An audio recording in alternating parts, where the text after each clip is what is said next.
Hello and welcome to episode number 14 of the Wise Guys podcast. I am John Tortorelli with my co-hosts Brandon Capizzello and Justin Ray. Today we have a lot of interesting stuff to talk about in the NBA, an important tribute message to the late great Bill Russell. Then we're going to swing things over to LeBron James. Will he sign his extension? 2011 NBA Redraft, and last but not least, we're going to finish with Check It Up. How you guys doing today on this fine Wednesday night? Evening. Yeah, Wednesday night. Feeling great, man. Ready to get the ball rolling, guys. Episode 14. We're coming a long way, man. It's been like 8 weeks. Yeah. I'm a rocking and a rolling. Let's go. So on Sunday, I got back from the beach and I'm looking at my phone after I finished my work. And I saw that Bill Russell passed away. And immediately, just like the loss of a basketball fan, I sunk. I couldn't work after that for a few hours, and it's not because I watched Bill Russell. I'm a 19-year-old kid that was born long after his playing days, but it goes so far beyond basketball. I've listened to Bill Russell's books, read them. Bill Russell to me, when I was a young kid, was the consummate winner, the greatest winner ever, the greatest defensive player to ever suit up and play on the hardwood. And when you ask yourself the question, I ask it all the time, what do we play for? It is to win basketball games. Talking about Bill Russell, the player. He comes into the NBA after back-to-back NCAA championships. The dude won 55 straight games at the University of San Francisco. The school didn't even have enough money for their own gym. And then, next thing they know, Bill Russell's leading them to the greatest heights. And even still as a player, he experienced so much hardships as an African American male that was playing for a team that experienced a lot of racial injustice. And when you look at Bill Russell's life, he was a player that was born in the Deep South, and he grew up in a family that always preached standing up for what you believe in. His grandfather was a farmer, and there's a story that Bill Russell told in one of his books where he gets into a clash, a disagreement with a fellow farmer, and he says, "We're going to come and get you and make you pay." And later that night, Night Riders, the Ku Klux Klan, pull up to his house, and he comes out with a shotgun and literally scares them off. That was Bill Russell's grandfather. His dad, when he was disrespected at work, wasn't given the raise that he felt was necessary because of the color of his skin, solely for that reason. He said, "All right, we're packing our bags." He went to Detroit, then he settled down with his family in Oakland, California. And Bill learned lessons as a kid that he would take with him for the rest of his life, always valuing the core values that his family instilled in him at a young age. And I then look at what he did as a player. This was a guy who, throughout his entire career, was always, from college to the NBA, talked down upon just because of the color of his skin. And along the way, he not only dominated on the court and channeled his emotion there, but at the same time, he broke a color barrier in the sport of basketball and brought players together. You know, players in the court, they weren't talking about their teammates' skin. They're focused on winning basketball games. And then off the court, Bill Russell was basically the lead male before Lou Alcindor to really stand up to racial intolerance and to be that voice. And you look at NBA history, 65 years later, over half of the coaches are from diverse ethnic backgrounds. I saw today a stat. Do you guys know what percentage of the players in the NBA are white? It's like 17%. Not even. And 74% are African American. You think that math is around there. It changes each year. That's all because of Bill Russell. He came into the NBA, and the first all African American starting five was the 1964 Celtics. Talking about what he did on the court, like I was saying before, he never lost a game 7. And while he won 11 championships in 13 years, the dude was a player coach and won 2. He had no coaching experience his last 2 years. Going to his last 3 years, Red Auerbach steps down. He's trying to find his assistant. He travels looking for the guy all across the world.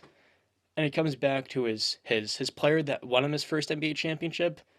And oh, by the way, 7 more.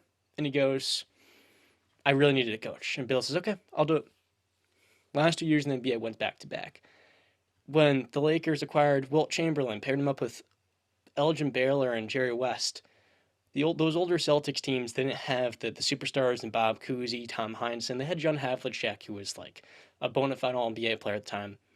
They came out and they beat those Lakers in 7 games. And Bill Russell went out, won a championship. He came in, won a championship. The dude was a gold medalist coming into the NBA.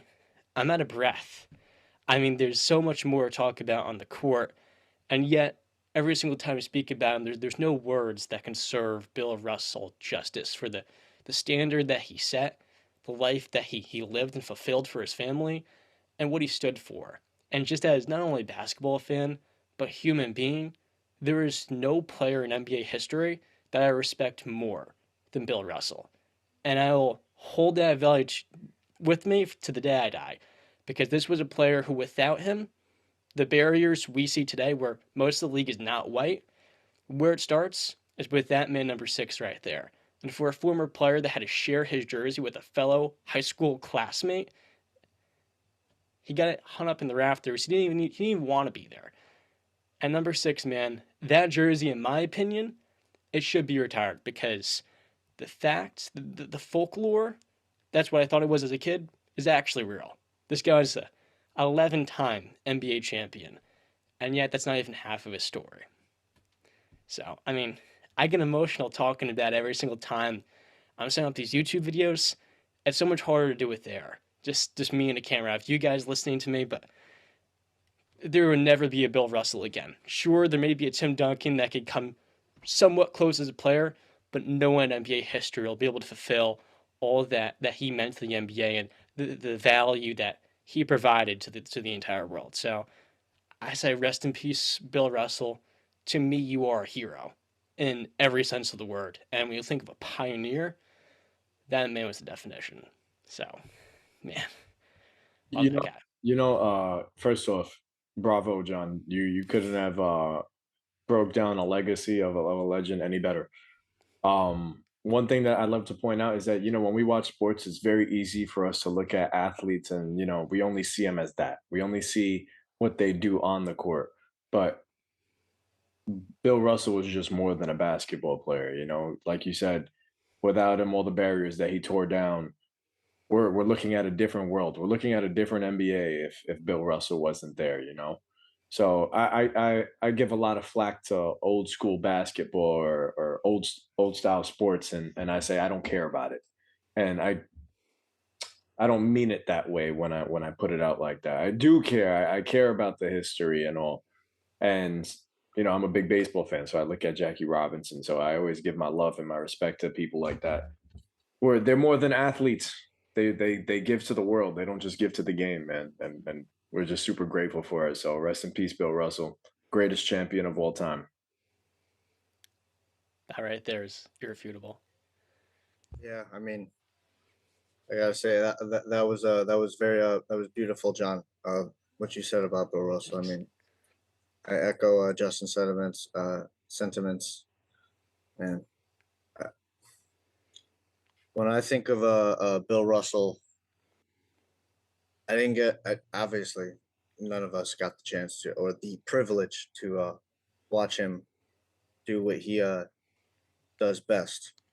And that's play basketball and win championships.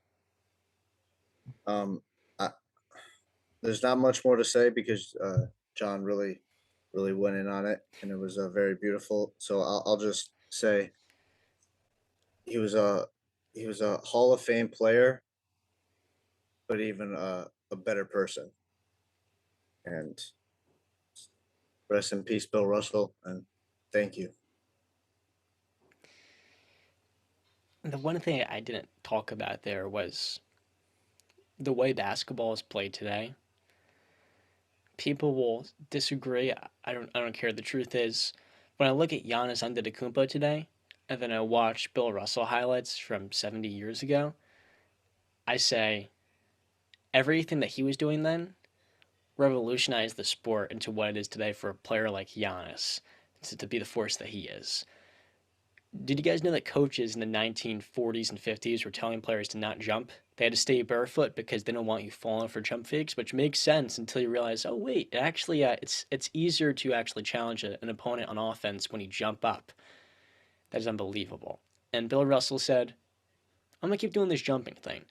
And well, world class athlete, he had the quickness and agility of a guard, and at the same time, at 6'10", the jumpiness, the relentlessness, and the class, the gobble up rebounds, all at the same time. He's revolutionizing the game by introducing the fast break, by simply tipping the ball to some speedy guards and Bob Cousy and Bill Sharman, who are taking it the full length of the court. And he, meanwhile, he can take it the full length of the court. There's a highlight of him hurdling a guard en route to a one dribble from the foul line. I think it was a dunk or a layup. I mean, that dude as a player, the game today wouldn't be what it is without him saying, I'm going to start jumping and blocking shots. In his book, he was saying he was averaging at least 15 blocks a game. And ultimately, we'll never know how much that total really was because the stat was never counted. I just want to say one more thing.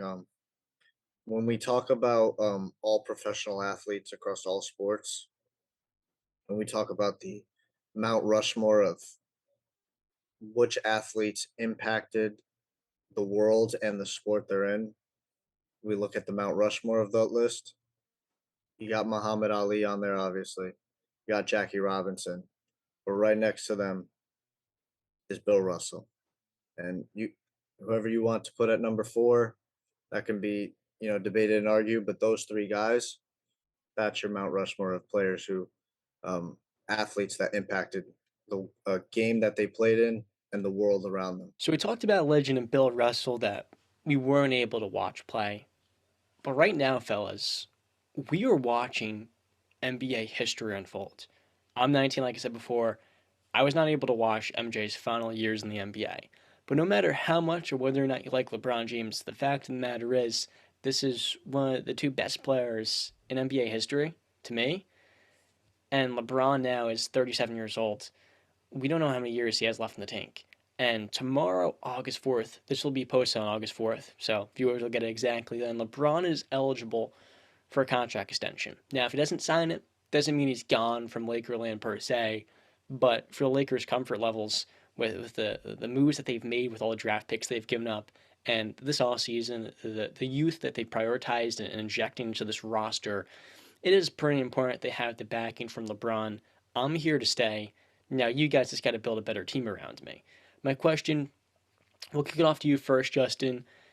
If you're LeBron James, are you signing this contract extension, or are you holding off and saying, until you build a better team around me, I'm not signing this garbage? Well, that's tough. I mean, his game plan has always been he wants to play with his son, and his son is about how many years away from potentially making it to the A? 2 years. So I could see him signing a 2 year extension. I can't see him playing anywhere else. I mean, he talks so much about how much he loves playing for the purple and gold and how much it means for him. Uh, I don't believe the team around him. Well, yes, there's a lot of pieces to put them over the top, but you still got AD. If AD goes back to the form that we expect him to, you're still in a position to win, the second you put LeBron in the fold. So yeah, your son's maybe 2 years out of the NBA. Go play your 2 years and really stamp your legacy in Lakerland. I think he ends up signing it. Maybe a 1 year, maybe a 2 year, but I think it's a 2 year extension that everybody's talking about. So I don't know if he's eligible to sign a one. Yeah, the 1 year for 47, that would add a second year to the existing one he has, so he wouldn't be an unrestricted free agent until the off season of 2025, You opposed to gotta 2024. you gotta think from a Lakers perspective. Oh, are they just gonna let LeBron walk without getting anything? I mean, I think their hands are tied in this situation. I don't think there's anything they can do. I mean, you're not trading LeBron because you're not going to get equal value for him. And if he doesn't want to go to another team, he's going to veto it behind the scenes. You Yeah, know, I totally agree. And here's my issue with the NBA. The fact that Bradley Beal has a trade clause in his contract and LeBron James does not. I'm pretty sure LeBron is not. I'm going to check at this very moment in time, but very few players in the NBA are given that luxury. The Lakers, they really can't trade LeBron because all these teams are saying, we'll just wait a year because, like Brand just said, they have their hands tied, Like, you're all negotiating, and the Lakers are trying to move LeBron. Teams are saying, this is code zero for Los Angeles. They're in panic mode. We'll wait an off season or two and try to sign him. One thing I'll say, though, Brian, you want to jump in? I got something to say about Bronny, but I want to hear your take a little bit further. Oh, I was gonna say just yeah, for me, I can only take the man at his word, and he said not verbatim, but I'm paraphrasing here. When I'm gonna play with my son Bronny, whichever team drafts him, I'm coming to that team. So if we look at it, the bare minimum for Bronny to enter the NBA is 2 years. He's a senior in high school now. He'll play 1 year in college, be a one and done player, enter the draft, get drafted, and then if I take LeBron at his word, he said he's going to that team. So it could be OKC, it could be Cleveland, it could be whatever, whatever team is bad by then. So is he going to sign the? I don't think so, because I think he's going to try and work a deal where he's going to sign the 1 year deal, a 1 year deal, but not be a restricted or unrestricted. Like he's going to work. Rich Paul and him are going to work a deal where he gets what he wants, and the Lakers are just going to. I don't want to say just take it and love it, but it is. They're going to have to eat what and love it. I think the Lakers here, they have really frankly, no control because I made a mistake. So LeBron doesn't have a trade clause because in order to have one, you'd be in the league for 8 years, and also under the CBA, spend 4 years with a team. LeBron has only spent three in all eyes, so he wouldn't be eligible for one unless he signed a 1 year and then re-extended. That's why Beal has it. Neither here nor there. The fact Beal has one, LeBron doesn't is beyond ludicrous. Bronny James to me is not a first round pick. The way I see it, this is a young player at 17 years old. Sure, he can develop a ton, but this is a guy who, as a freshman, he didn't get a whole lot of playing time. As a sophomore, because of COVID, that was a tough year in 2020 to 2021, but he also had torn meniscus, so he really got no reps that season. This last year at Sierra Canyon, he started, but the issue was there was much better players in the team. Amari Bailey and a few others are highly recruited, and Bronny just wasn't consistent enough to say, okay, this guy can be a one and done prospect and then be drafted in the first round. Because I think for all these franchises, they're saying, hey, look, the draft is a valuable resource for us. We're not going to invest a first round pick on a kid who won't be ready as a one and done just to try getting LeBron. I think for a lot of these teams, maybe if he gets picked to the back end of the first in the 20s, that's possible. But nonetheless, I think at the end of the day, LeBron is going to set up Bronny to be, he's going to use all of his power and control to make sure Bronny gets drafted to a place where he'll want to be. If it's, let's say, Indiana, that's not going to happen. But if it's Cleveland and the back end in the first round, or let's say even Orlando, when those teams are really starting to take off with the young talent they have, that is a possibility where LeBron would say, okay, this is where we're going because Darius Garland, Evan Mobley, and Jared Allen. So, quick question. So, if we don't view Bronny you don't view him as a first round pick. So, who's to say that they can't maybe unite in LA? You hit on gold right there, my friend. You really did. There are franchises in the NBA, and the Magic are one of them, where every single season they sell their second round pick. They did it this last year with the Lakers. They sent them a pick in the 40s or 30s. It was 30s to get Max Christie from Michigan State. And if there's one thing the Lakers are very good at, it is evaluating talent outside the first round. We saw Taylor Horn Tucker, Alex Caruso, Austin Reeves, Thomas Bryant, who's now back on the team. And if their scouting department actually likes Bronny and he turns out to be a player, and they trade up maybe in the back end of the first round to get him, then all of a sudden LeBron is going to get the best of both worlds, where he stays in Los Angeles, the place where he wants to be, and he gets to play his final season with his son. But to me, I don't think LeBron James, maybe if you guys disagree, you have different thoughts. I don't think LeBron's pressuring his son at all to be a one and done prospect. The way I see it, LeBron is 37 years old, but to me, he's going to have him spend a few years in college, so he's doing what's best for his son, where he gets to develop there, and then he comes to the NBA. Because LeBron, he could sign this 2 year extension, and then a few years down the line, when his son's eligible to come to the league, he'll be more prepared. So, LeBron at that point will be 40 years old on his way out. so John, are you saying that Bronny spends 2 years in college and then comes out and then he plays with LeBron? I think two or three. I highly doubt he'll be a one and Well, done. so you think LeBron has what? That's 5 seasons, 5 more seasons. That'd be three more, including this Uh, year. till his age 40 season. Well, you said three. You said three. You said three, 2 to 3. So I'm taking the max number So on there. 3 to 4. So that's a lot of miles on those legs, on his body, and I know he spends a hell like over $1 million on his body a year, which is a good thing, but that's a lot of toll. I think LeBron. I've always looked at it and I saw 40 as the cutoff age. Obviously, he's going to play through his 40th season. I would, in my books, because he's a December baby, so it'd be mid-season or not mid-season. Like a quarter away through the season.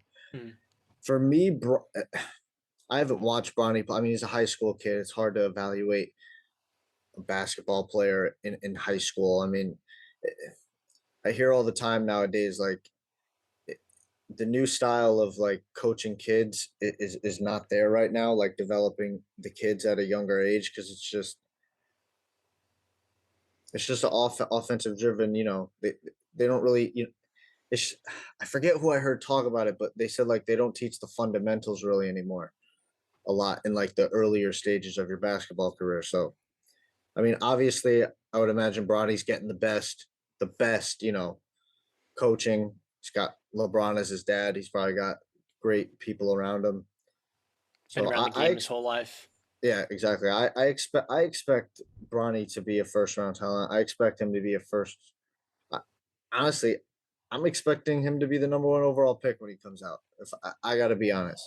I mean, and what's to say he's not? I mean, if we look at like a LaMelo back in like when everybody was talking about Lonzo. LaMelo was a freshman, I believe.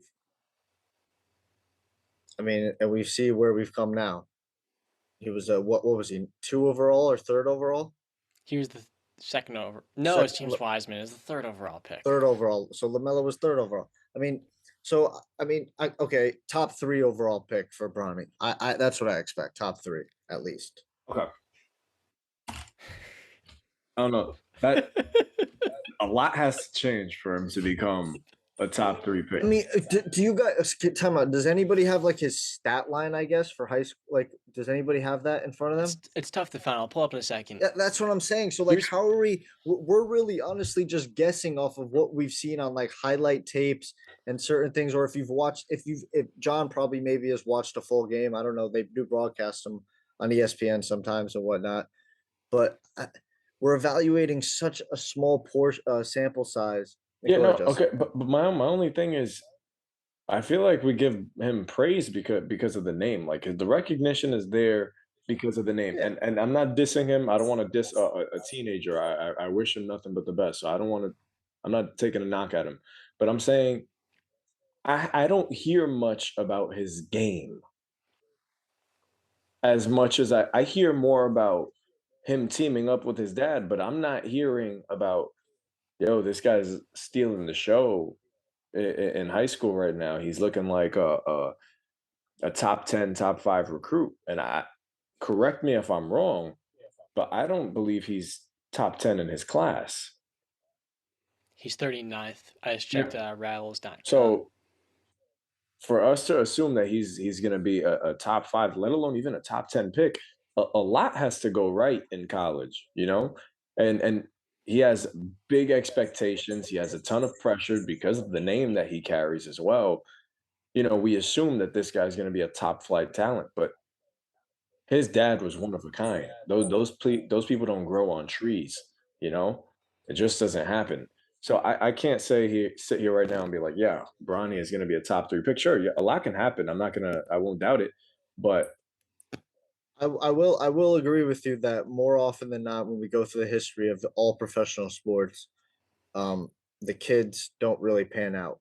You know, juniors, like Justin said, or just kids in general of professional athletes, they don't really pan out that much. I mean, there's like a handful of people that you can name where the son was just as good, if not better, than the father. Um, so there's a lot of. I mean, the one that comes to my mind right now because it was so recent is Zaire Wade, Dwayne Wade's son. So and he's not really being talked about anymore. Um, You obviously got all three Ball brothers. You know, Lonzo getting all that praise coming out. LiAngelo flamed out. He hasn't been able to even make an NBA team. LaMelo has balled out, and I believe is a special talent that will be for years to come. Uh, and then I mean, you could just go down the list of professional athletes and their kids, and it doesn't pan out. But again, I'm just taking LeBron at his word, and if he's talking all this, then there's even more pressure than we even understand with Bronny because LeBron with just LeBron saying I'm going to play with my son in the NBA is putting a lot of pressure on him. I mean, because he's got to show a lot of transition in it, you know, new new tools in his game this senior year, and then he's got to make the transition to college ball. He's probably gonna. I would imagine he's gonna get a top flight school just off the name value alone. I mean, just off the you want that like a Kentucky, a Duke, UCLA. Name them. The top ones are gonna want that notoriety. So I and then he's got a ball out in college, and we're gonna see that. But again, it always doesn't translate. If he's not that good in college, that doesn't mean he's going to be a bad NBA player. And if he's great in college, that doesn't mean he's going to be a great NBA player. It's all about the transition from one level to the next to the highest now. Here's my issue. Do you want to know what Bronny James's player comp to scouts and even myself when I watch him play is? LeBron or Bronny? Bronny James. Bronny, go ahead. D'Anthony Melton of the Philadelphia 76ers. Now, D'Anthony is a very good player, but it's took him years, one of the best player development staffs, and most importantly, good situations for him to develop into a top 25, top 30 shooting guard in basketball. Bronny is an undersized guard that can defend very well, and he's going to make the right play, and he's shown very good shooting potential. He can knock down shots, it's not very consistent. But when you're a 6'2" guard and you don't have that special LaMelo Ball trait, his creativity, his ball handling, that's what makes LaMelo Ball stand out. You don't see that for a guy of his size. Now, if you want to say Bryant's going to grow to 6'5" or 6'6", this is a completely different discussion that we're having because his dad is very tall at 6'8", 6'9". But at the end of the day, right now, he is 6'2". And as a 17-year-old, he's going to turn 18 in not too long. Dude, it is really hard to thrive in the NBA when you're that size. You're a one and done prospect. That's niche overall. It's just making the good play. You're a savvy passer, but you're not really going to blow anyone away because you don't have that special trait. And it's really hard to be a high level defender when you're just 6'2" at 19 years old. So for scouts, they're looking at this kid and they're saying, if we develop him, if we do everything right, this is a sold role player. I think with LaMelo Ball, it's a completely different story because Scad said, if everything goes right, this kid is Jason Kidd. That right there's a top three With pick in the Lonzo, league class. with Lonzo, you meant. Both of them. I think, yeah, Lonzo is more of a Well, Jason Kidd style, yeah, sure. yeah. Lamelo's got that flash to his game. He's a real flashy player. He's more like a It's tough to compare him to somebody. yeah, It's like a so unique his skill yeah, set. yeah. He's an interesting player. Listen again. I can't argue your points, and I think we're gonna see. I mean, so I would imagine some big games of his high school senior year are going to be televised. So if I have the time, I'll definitely check it out and see how he's producing. And then obviously when he I'll tell you this, when he comes into college next year, I don't watch NCAA basketball really until March Madness. I will watch Bronny James if he steps onto a college court. That's 100% going to be must watch Oh TV, yeah. and that there's no doubt about that in my mind. I It's gonna be like Zion again, like when Zion was there. Like this is gonna be the hype around Bronny. that's how I feel about college football when Arch Manning takes the field. That too, I'm 100%. When is he coming out? When is he Arch is a junior, I believe. in high school Yeah. right now? So they're the same. So well, Bronny's a year old. Bronny's a year older. So I'll be. Trust me, that's the same thing with me. I'll be right there with you, watching Archman, and I don't even watch college football. So I'll be watching so Arch. realistically, so I know we mentioned it a little bit earlier. How much time do we think LeBron? How much gas does he have in the tank? Do you guys? He just finished his age 37 season. And one thing that baffles me, so at age 37, he averaged 30 points a game. The last time he did that, he was 24. He was right there with Joel Embiid until the last couple games as the winning a Yeah. scoring championship, So by the time, which he's only done once in his yeah, career. so by the time that Bronny gets into the league, when he does, I think we can agree. I think it will happen. By LeBron's power, it will happen. In what capacity do we see LeBron? Like, what level of talent is he at? Is he still averaging 20 points a game by the time he's 40, 41? Yeah. Yeah, he'll So be a high level starter, but in his age 22 season, because it's his age 20 season, I don't listen, expect him to be a top 10 I'm gonna player. cut you off right there, John, because this is what I always think about when I hear that question, right? Everybody said the same thing about Tom Brady. Tell me I'm wrong, because I'm not. I could pull up the clips because Tom Brady pulled up those clips at the end of that Buccaneers Super Bowl of everybody who said something before him. The main one, Max Kellerman. I had to listen to that drivel day after day about Tom Brady's going to fall off a cliff. Tom Brady failed here. Tom Brady failed that. Tom Brady. Guess what Tom Brady did? Tom Brady won because that's what he does. Sorry, that. But the thing is, it's You can. it's two different sports, and there's a difference. LeBron's It is. position isn't protected by the refs. But I will. One thing I will say is that I think you guys can agree with this too. Is and sorry for that. I got really into my head about Tom Brady and I went back to those years of 2016 of Max Kellerman and I felt the anger. I'm composed now. Okay. So Justin, what you said about the two different sports. Um, one thing that I think you guys can agree on, Tom Brady and I think LeBron James too are in the same category in this situation that they kind of revolutionized the way of taking care of your body and being able to last that long. I mean, I just said LeBron spends over $1 million on his body a year to be ready for this. I think LeBron's in the same category as Tom Brady, and yes, it's two different sports, and Tom is much more protected. But I just think LeBron is going to be able to go. I don't see LeBron being like a 20-point per game scorer. I just don't see it. I really don't. Well, all I know is that for certain, I think he enjoys the fact that he's going to be breaking a lot of records in the company. I mean, this year, I think mid season, I think it is that he's on track to break Kareem's Correct. record. I think so. He'll be up there with a lot of them. Bronny's one record, or his one offer right now from this side. The Sporting News is from Kentucky, but I'm sure while this year goes on, he's probably going to be one of the 2 or 3 best players in Sierra Canyon. I expect him to start getting offers from some like blue blood programs, whether it is Duke. We'll see if Coach K being gone or Arizona. I think Arizona would be a solid spot for him. They've developed a lot Mhm. of guards.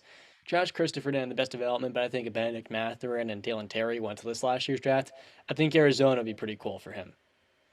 Only Is it time will tell.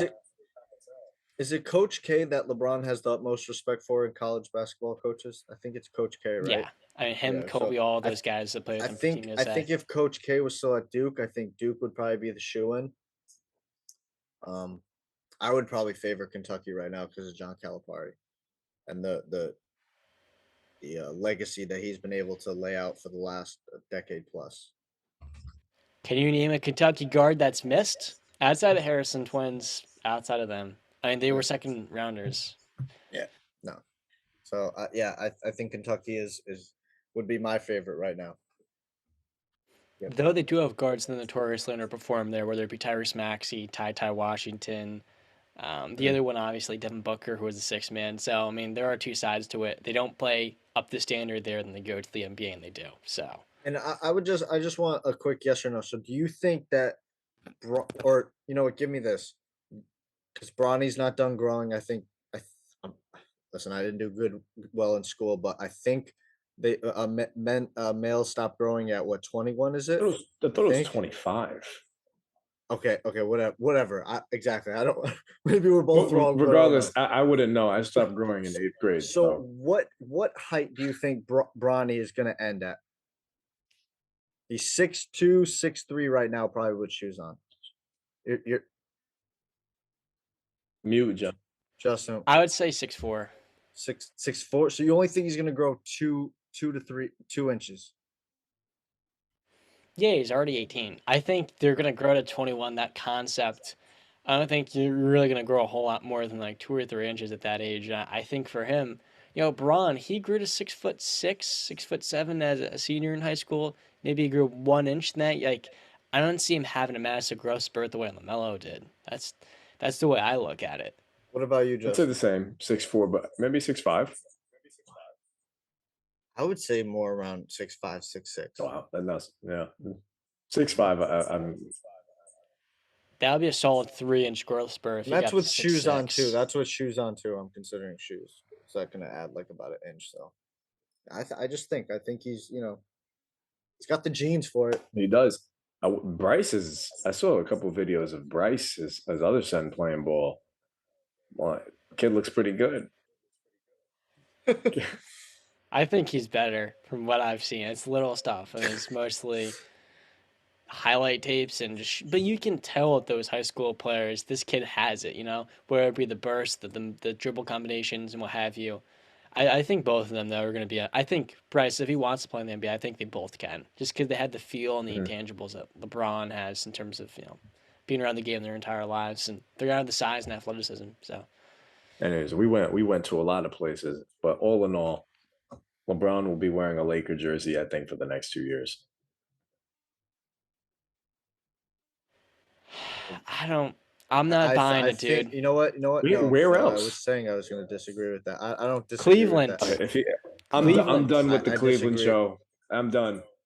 It's off air Yeah, for a no, reason. Get he's it up. gonna. It's done. I think this is what I think happens. He's gonna work out a deal. He's gonna play this year, obviously in LA.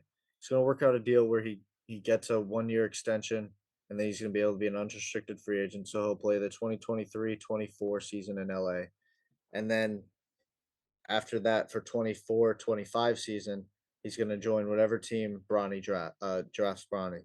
That's what I think is gonna happen. So next 2 years, I would agree with you, Justin. He's this year and next year he's going to be in He's LA. in LA till Bronny comes to the show. Yeah, I say to myself, he's not winning another championship with the Lakers. I repeat, LeBron James is not winning another championship if he stays with the Lakers. I If he wouldn't goes count to him out. Cleveland, he has a much better chance. Realistically, you need the talent around you. I think Darvin Ham's going to be a good coach. I have a lot of faith in him. But there comes a certain point in time where you need reliable guys. Anthony Davis, you can't rely on. Off season's The not over, depressed John. asset of the off season's been dead for a while, my friend. The only guy that can get is Colin Sexton. They would need a lot of faith, a lot of luck from the grace of God to get Colin Sexton in this team. That's not happening. It's just not. They got to move. They've got something in the bag. They got something in And the bag. the, Trust me. the depressed asset of Russell Westbrook is Yeah, also an issue for this team. If he goes to Cleveland, that is one of the three best young cores in basketball. We have a borderline top six guard that can play off of LeBron. You have one of the best defensive players in the game in Evan Mobley. You keep Jared Allen. You've seen the damage that LeBron has done with Tristan Thompson in pick and roll. You pair him with two of the best roll man in the game, another guard that can give you 25 and 10 a night. And oh, by the way, a coach that players love in JB Bickerstaff maybe gets to play Kevin Love if they extend him for like John. $5 million, the veteran Let me minimum ask maybe, you a question. Let me ask you one question. Why did LeBron go to LA? to get a championship, to stay No, in no. Los There were two Angeles. reasons. There were two reasons. Yes, you hit on one. What was the other reason? He wanted to be in Los Angeles. For what reasons? Hollywood, his brand, his business. He's not going back to Cleveland. It's He for gave one him that year. The championship. 2 Cleveland show years. is He's over, not going John. back. He's I not don't going back. believe it, my man. He I went don't. I there. think the He story did can be what he had to written. do. He won his championship. The next time I see him in Cleveland is when he's signing a 1-day contract to retire at Cavalier, and that's it. That's it. LeBron's he's going to be in LA the next 2 years. I firmly believe, and we will see in the months to come. I firmly believe the Lakers have a move in their back pocket that they're working on and that they're going to pull off, and that's good. Everybody's going to look at and say, okay. Listen, it's funny. So we're talking about this. 55 minutes ago, I got a ESPN notification. How Jalen Rose and Matt Barnes were talking about a possible Cleveland reunion with LeBron. And Jalen Rose doesn't see it as likely, but Matt Barnes suggests that playing with Bronny might factor into that decision. So maybe they both end up in Cleveland back home, but I don't I don't see it. I No. gotta be honest with you, dude. There's more to write in a story with the Cavaliers, and I think the ending of his career would go so much better playing on the Cavs than on a Lakers team that, quite frankly, is not a contender. I know we can say this and we can say that about Anthony Davis. The team is not good enough around them. I thought some of the offseason moves they made were fine. We talked about Lonnie Walker briefly. That's a 1 year. If he has a great year, he's gone. If he has a bad year, they just signed a player who, quite honestly, doesn't really fit with what they need. They need shooters. They need a Contavious Caldwell Pope that can just be a 3-and-D type guy. And Lonnie Walker really isn't that. He's an isolation player more than anything Okay. else. So, yeah, I'm going with the Cavaliers every time when it comes to what is the best place for him in his career. So you could pick one team to see him go to in this, let's say, 1 or 2 years away from Bronny showing up. If you could pick one off the top of your head, John, I guess you're gonna say Cleveland that you'd like to see him go back to. Unless you have a different answer, I'll swing it to you. But I want to hear just right away. Where do you want to see LeBron? Cleveland won. To Orlando. Why are Your you looking your at me like love that? for Orlando. You have this love for the Orlando Magic that I find hysterical. They're in an awesome situation. Marco Fultz this upcoming season is going to be, I'm telling you, he's going to have a strong season. But more importantly, they have one of the best forward tandems in the NBA between Franz Wagner and Paulo Banchero. Paulo, immediately to me, he reminds me so much of Chris Webber. I think he's going to be giving you as a rookie 16, 7, and 4. And Franz, he is 6'10", and he can do just about everything. Whatever you want as a shooter, ball handler, passer, pick and roll ball handler, defender. He has all of the traits. He has, to me, a little bit of Paul George, but he's not as good of a shooter and he has less athleticism. I think if he could be a worse version of Paul George, and again, a baby Chris Webber plus Wendell Carter Jr., who's already one of the better centers in the NBA, Jamal Mosley is another coach that players like. Quite honestly, they could be stacked in the front court with LeBron coming in. Who knows what's going to happen with John Isaac? But I think with those 3 or 4 core pillars they have, plus Jalen Suggs and Cole Anthony as their sixth man, that's a really good spot for him. And he can make Orlando a free agent destination by going there. He can turn that franchise around and store some luck that has never been there for that organization outside occasionally getting the first I overall think pick. Brandon and I can agree. So you remember Brandon when we had this conversation about like mid franchises? The Magic come to my mind automatically. Orlando are mid. They're mid. They're But it mid. crashes or burns. There's no middle ground with them, quite frankly. I'd say there's two It and a half, always 3 years of crashes. It boosh. always crashes in the Yes, they end. can't be mid. They're either, oh, wait, we have Shaq, we have Dwight. It's pretty darn good. It's, you're killing us, But you're guess torturing what? us. Every time. But again, you have Shaq, you have Dwight. But guess what? You lose Shaq and you lose Dwight. Completely different regime. Sure, Yeah, ownership's but still they've there, but front lost. It office doesn't coaching. matter. It still carries on because it's the franchise history. But part of LeBron's legacy can be changing that and turning Orlando, which is an awesome metropolis, into a legitimate free You're agent not. Listen. destination. You're preaching to the freaking choir about Orlando. I freaking love Orlando. I've been there 10 or more times. All right. I love Orlando. It's an incredible I place. don't. I think I think Orlando I think Orlando Magic fans be coming after you, my boy. They're not did gonna be you happy. wait, Justin, did you say you're not a fan of Orlando? Not even the city. No, I go there. Have you I ever go to been? Universal and I bounce. That's all I'm there for. I'm not How spending many times you been to Orlando? about like six times. All right. Well, I don't know. I've always had a pretty great time when I was in Orlando. I went to Miami once and it was the worst trip I ever took. I got stung by a jellyfish. Yep. There was there was a hurricane going on for a day or two. But I did get to go see the Miami Heat play, and I think that was my first ever basketball game. There's a fun story about that. We didn't have enough. My family were going. We didn't have enough tickets to get in. There were like six of us. I'm guesstimating, and we only have 5 tickets, so we had to think quick. And I was like six at the time. I don't remember 6, 5 years old. So while my dad's giving the ticket to the lady, I kid you not. This is no lie.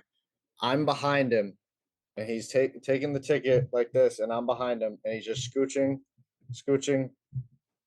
and I get in. Nobody sees us. That's insane. I guess like 15 plus years ago, what have you. That was what, like 2000, and was that around the time Dwayne Wade came into 05, the league? 04-ish, 05-ish, 04-ish. I guess it was more relaxed then, and Yeah. now they would notice that. They would totally, Like, because they have like I two don't or three understand people at how. I each. don't understand how. Maybe the lady did see it, and she was just like, That's crazy. but I don't know. That is Well, really I impressive, spent though, 40 nonetheless. spent like maybe 2 hours and 45 minutes in Miami. That was a good time. That's all I'm gonna say. It was It's a good time. I'd rather spend time in Miami LeBron won't be going But there. than no, Orlando. but back to Orlando. I love Orlando, John. You're not, I love the place. They're building a Got a really lot good of high basketball childhood. team.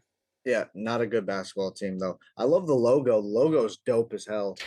I like the Come on. name Orlando Magic. I wish there was Orlando football team. You know, Tampa Bay. Who cares? Jacksonville. Come on. I'm telling both of you, in 2 years, Franz Wagner will be a bona fide all star. And I wouldn't be surprised if he becomes an all NBA player. This guy, like I just said before, has all the traits Paul George has. I really see that ability in him to average 23 points. He can play with the ball and he can play without it. So if you want him to get you a bucket, give you 38 like he did against the Bucks and Drew Holiday last year, he can do that. If you want him to play off the ball and be a number 2 or number 3, he can be one of the best Robins in basketball. I honestly think among all the small forwards in the game, he could be top 5, and that is holding him to a really high bar when you're looking at how good and how deep that position is. The Magic got the biggest gem of the top 10 in that class. They took Jalen Suggs, the 5th overall pick, and now they're starting to realize we actually have a core pillar with a guy that was supposed to be a role player, but in fact, he's so much more than that. Franz Wagner will be a star. Just watch All out. right. So Brandon, your destination where you would love to see LeBron play 1 year.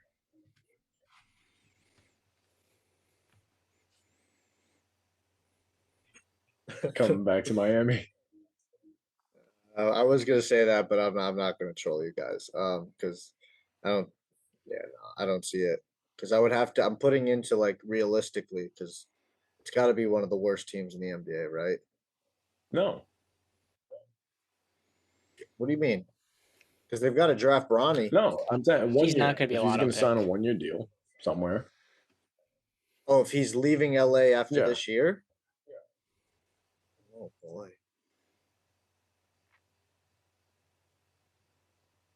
Are you Miami, thinking baby. Sacramento? Miami. Hold off for a year, Miami. Don't give the big contract. Ship Lowry out. I actually could see that. Oh, The king. he's done 2 stops at Cleveland. Why not a second stop in Miami?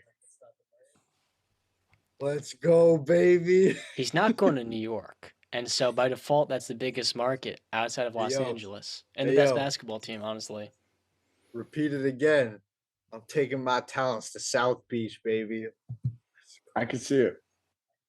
There wouldn't be anywhere near as much vitriol this time, though LeBron would not care at all. My pick is probably going to sound crazy, but since we're just having fun with this, it'd be a nice thing to see. 1 year, he's going to get all the hate in the world for doing it. Going to Golden Golden State. State. Oh, I thought it was the Knicks. He's always said. LeBron and Golden State with He's Steph? always said if there was one teammate he could play Steph, with, it'd be Clay, and Steph Curry. Draymond. I could see it for 1 year. Go out there, win a chip, have a blast, then go play with your son, man. You've done everything. You don't need to prove anything else to us. What if Golden State's the spot for Bronny? What is the best team in the NBA when it comes to developing young talent? If it's not number 1, Golden State is one of the 3 or 4 best by far. Who don't they develop outside James Wiseman? True. There we go. Sorry. James Wiseman lovers are going to be upset about that. I'm not very high on him. I think if realistically, if he's going to go on the Golden State, part of the reason why SK is saying they can actually develop Bronny and give him the best chance to succeed. So if he's looking out for his son too in that way, Golden State would make a ton of sense given how well they developed their young talent and their guards. There would just be a lot of talent there. I know how he'd scratch any playing time his first few years. Moses Moody, an aging staff, so on and so forth. Yeah, that would be kind of fun to watch. Speaking of your Miami Heat, there are a lot of players in 2011 NBA Draft that have affiliations to them. Jimmy Butler, Norris Cole. And so we're going to redraft the 2014 NBA Draft. 2011. That's a 2014? Yeah. Yeah. Damn, I got to stop doing that, man. Damn it. Sorry. Take it We're from the going to top. redraft the 2011 NBA Draft. We were thinking about doing the 2014 draft. That's why it threw me off. We're talking about Embiid and Jokic. 2011, the first overall pick, Kyrie Irving. Second overall pick, it really starts to fall off a cliff after that. So we'll stop there. But among Kyrie Irving, this draft class had Kawhi Leonard, Jimmy Butler, Nikola Vucevic, Isaiah Thomas, and just about half a dozen more All Stars. I mean, to me, this is probably one of the 10 best drafts we've please. had. Time out. That was your subconscious. You're seeing that right there, Justin. I want you to take that into your mind. A name he didn't mention, okay, for next week's debate for the shooting guards and the constant debate that me and John will probably have for years to come about Klay Thompson. He didn't mention him. That was his subconscious. He disrespects Klay Thompson over and over again. I just had to say that. I also left out Kemba Walker too, and I said there's many more All Stars. I mean, come on. Well, yeah, Klay Thompson has a much better career, but Kemba was an All NBA player. All right, let's go. Let's stop. Let's So just move on. how are we going to do this? Who's going to get the first overall pick? Let's do it the way Brandon set it up for the I don't have a dice, dude. no dice today. Rock, paper, scissors? Is that how we're doing this? Through Tried virtual? that last time, John. Yeah, it's How are we gonna do this? Did anybody not go first overall? Who didn't get John to go first overall? You haven't gone first, have you? I haven't. I think I went second and then third. Yeah, John. I don't think I got Tom Brady in that draft one. Okay. Yep. So all right, so let's go. John go first. I don't think I've gone third. Okay, that's fine. I got it. And then Justin can go second. Okay, that's fine. Yeah, that's fine. I'll go. Cool. Even though I was really looking John forward won. to this rock paper scissors matchup. Yeah, I guess we'll see. We tried it last time. It was an epic fail. We all couldn't. The time delay just. That really threw us off. Justin being gun shy with the way you guys are cheating. Dude. Yeah. 1 John, 2 J Ray, 3 B Cap, with the first overall pick in the 2011 NBA Redraft. Cleveland Cavaliers select Kawhi Leonard. Hey. You really thought I was going Jimmy Butler? I was thinking about it. No one wasn't. Kawhi Leonard is the best perimeter defender I've seen in my time watching basketball. But at the same time, since he was drafted in the last 11 years, he has, by the age of 30 years old, become one of the most prolific scorers. Even as a playmaker or Chauncey Billups, he's taken those leaps to be a 27, 6, and 5 guy that'll shut you down. Your best player, doesn't matter who it is, he can do it virtually against anybody. The hands, discipline, focus, and most notably, the skill set. This is one of the most complete players we have ever seen. Easily a first ballot Hall of Famer. I mean, this guy, to me, is the greatest shooting, not the greatest shooting guard, the greatest small forward I've seen outside LeBron and Kevin Durant. I think he's number 3 right there. And so, to me, this is an easy number 1 overall pick. You made it too easy on me. I mean, we're going to pair him up in Cleveland with, let me think, no one post LeBron leaving, but that's okay because this is a franchise player and he's going to make us a contender. Okay, that was definitely an easy pick to go with there. I don't think any of us would have refuted. Maybe Brandon. No, you would have went Kawhi there. Listen, you're talking to one of the biggest Kawhi fans out there. Yeah, I'm a big fan of the Claw, man. There's no hate in his game. But I think this is pretty easy for me too at number 2.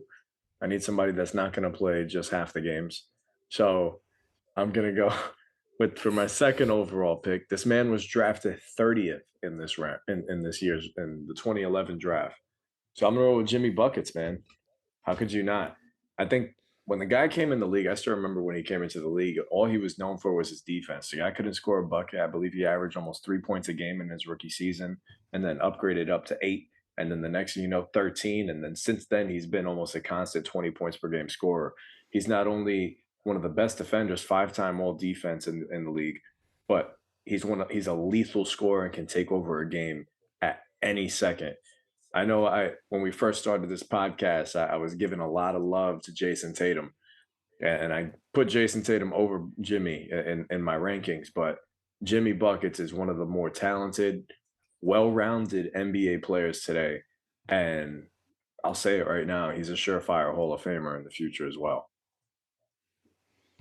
One thing I want to add, this is a player that will rise up to the occasion every single time in the playoffs. Let me say this. When Jimmy Butler signed in Miami in the summer of 2019, Brandon, did you expect him to bring you guys to the playoffs in his first year at the team? I'm trying to think back to that team. Rookie Tyler Hero, third year Bam. Yeah. Yeah. No. Yeah. Did you Yes. I expect him expected them to make it to the playoffs. to bring you to the conference finals and then the NBA finals? The NBA Finals one more so because of the situation In and how he, 2020? yeah, You for how he expected played that? out. Yeah, over like if you're asking throughout the course of the season, yes. That was before they got Jay Crowder and Iggy. I I was saying they would be a 6 seed. I was not thinking they would be a legitimate contender in 2020, 2019, 2020. That might Maybe be my team bias talking, but yeah. Justin, you're not a Heat fan. When Jimmy Butler signed to Miami in 2019, did you expect him to bring that team to the No, finals? no, I hadn't seen. I've seen that dog in him. I just didn't see this guy taking this team to the chip.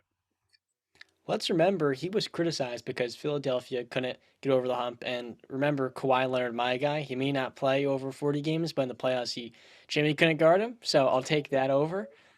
One thing I will say here, though, is people were low on Jimmy, and he brings Miami to the conference finals in 2 or 3 seasons. The year in between, when Bryn Forbes outscored him in the playoffs, yeah, it was the Bryn Forbes series. He was also completely gassed because he had a 2.5 month off season. I mean, that's unprecedented. And so, of course, through injuries, protocol, and of course losing a few key players and Jay Crowder and what have you, the Heat were bound for regression because they overachieved in 2020. But then this last season, if it weren't for Kyle Lowry and Tyler Hero being hurt, they would have been playing the NBA Finals. Jimmy Butler is the ultimate playoff riser to me. I mean, you don't see this too often with a guy that just consistently steps up in the clutch. Listen, I ain't never gonna stop you talking about my Miami Heat and my boy Jimmy Buckets in a positive way. Tell him, John. Don't be disrespecting my boy Jimmy Buckets. All right, but my pick now, right? So number 3 overall pick to the Utah Jazz. Oh God. I think it's pretty easy. I mean, for me it is. I'm taking second greatest 3-point shooter of all time, in my opinion, Klay Thompson. Don't look at me wide eyed, Justin. All right. In his heyday, in his prime, before the injuries, he's a top 5 two-way player in the NBA. He give you 20 plus points a night, and he's guarded the best offensive player on the opposing team. It's a guy who, before this season, every season before that, shot 40% or more from 3-point land. I mean, we don't have to get. Do I need to get into 37 in one quarter? Do I need to get into what was it? Let me get it right. 60 points in 29 minutes, 3 quarters. And look, just for clarification, you guys know how many dribbles he took that entire game? 7. 11 Wow. dribbles to get 60 points in 29 minutes. Okay, So here's my question for you. uh, Who is setting him up for these buckets if he's not playing with the greatest shooter, one of the greatest playmakers, if I mean, he's only taking 7 I don't know, dribbles? John. I mean, I think 11. we underappreciate Klay Thompson's off-ball movement too. It's just as good as a Steph Curry's. His the I always think of a Bam Adebayo or more prominent a Draymond Green where he does the slight handoff and Curry coming around the back of him and he sets the pick and whatever and shoots off of them. Yeah, I a player can do that. A power forward or center can do that. You can that's not a very obviously you can't you know what I mean though. Klay Thompson off ball movement is just as deadly as a Steph Curry. Like it doesn't work without Klay Thompson either. Clay. Listen, I mean, we saw. All right, let me bring a name to you. Reggie Miller. Reggie Miller wasn't that much better than Klay Thompson in his, handles and making plays off the dribble and whatnot. He was able to lead an Indiana team to the finals. Do you know who his point guard on that team was? Who's his point guard, John? Mark Jackson, one of the best Okay, playmakers in the game. but who is the dog on that team? Who is the guy? It was Reggie. Okay, if Mark Jackson and Klay Thompson played together, who would be the guy on that team? Be Klay Thompson. Don't see again. That's not even a question. That shouldn't be a question. I do think it's a. I don't think that would have went Reggie. No. If Mark Jackson and Klay were on the team, okay. no okay. Reggie. That's not a Right, question, dude. Come You're on. Yeah. Don't even think about that, John. Klay Thompson is just as good as these guys. Like, especially don't even just forget the offense. What he can do defensively. Or 1 through 3 at a high level. They should call this guy Mr. Fundamentals. Because he doesn't beat himself. You have to beat Klay Thompson. I think he's the perfect complement. I'm not going to discredit Klay Thompson because he's a terrific basketball player, but I don't think he's turning my franchise around. That's I'm not just always saying what he's my going to opinion's turn been. the franchise. Well, you know what? Forget about it. We'll never know. Okay, we'll never know. We'll never know, right? We'll never know. You two arguing about Klay Thompson, dude. I could literally just listen to it all Listen, day. don't worry. We'll get into it. We'll get into it. The disrespect for Klay Thompson ends. I'm just next being week. real with him, my friend. No, If he gets drafted by ends. the Kings, You're post lying. Marcus Cousins, he's The not words that are going coming anywhere. out of your mouth are lies about Klay Thompson. We're gonna have this debate, aren't we? You're lying to the people right now. Tune in next week for this boxing match between John Tortorelli and Brandon Capizello. All right. I have the 4th pick, all right, because we're going snake style, Yep. right? Okay. So John for the Cleveland Cavaliers with his first pick took Kawhi. So he set me up good because there's only one guy to take, right? I mean, Uncle Drew himself, Kyrie Irving. There we go. So, I mean, that would literally turn around Cleveland's fortunes. Not almost instantly because Kawhi took a couple of years to develop and whatnot, but you know what I mean. Like, that would turn the franchise around. And who's to say if LeBron would have came back? Dear God, could you imagine a Kyrie, Kawhi, and LeBron Cleveland Cavaliers team? They might break the 73-9 record. Yeah. Yeah. But you know what's so interesting about these things? So I always, when we do these redrafts, I'm a big proponent of if you put a player in a specific spot, they may not be the same. So when I think of Kawhi, is he the same player without Popovich? You know, like, are we going to see the claw? Probably not. Hell no. You know, he got to play with potentially 3 Hall of Famers: Tim Duncan, Manu, Tony Parker. Did you say no, John? Hell no. I think we under it with all those players. It wasn't just those guys, but he also got to spend time with Pau Gasol, LaMarcus Aldridge, of course Greg Popovich, but Chip Engelland, one of the best shooting coaches in the NBA, and most importantly, the structure to come in as a role player, and then as the Hall of Famers fade out of the picture, that's when his responsibilities are properly, slowly being risen up. So I think much like Jimmy Butler, he was in a natural place to grow. So I would say no. Yeah, that's a perfect point. Like when you mentioned Jimmy Butler, like him without Tibbs, you put him in Minnesota with that. I believe who was the head coach at the time? Was it Flip? Tibbs. No, was it Flip? It was Tibbs, but before him it was. In 2011 from Minnesota. Yeah, I think it was. I'm pretty sure. Flip. Yeah, let me check. But my point is, yeah. So this is all fun and games and all that, but if we were to put this into real action, I wonder if any of these players are anything close to what they are today. Well, Kyrie is going to be what he is. It was not Flip. It was Kurt Rambis. In 2011. So. The guy who's freaking behind the scenes with the Lakers, who's one of the guys who's messing everything up. The freaking Rambises. Oh my God. Good thing the Lakers have them behind the scenes. PSA, Genie Bus, stop listening to the Rambuses, The Ramby. please. Just cut that out. Sorry for drifting. Well, Never. Go ahead, Justin. Get the fifth. isn't it John? Oh no, it is me. Yeah, it's No, you. you're second. You got the Toronto Raptors. Okay. Maybe this is crazy, but I don't think it's that crazy. I'm gonna go with one of the more underrated big men in the game.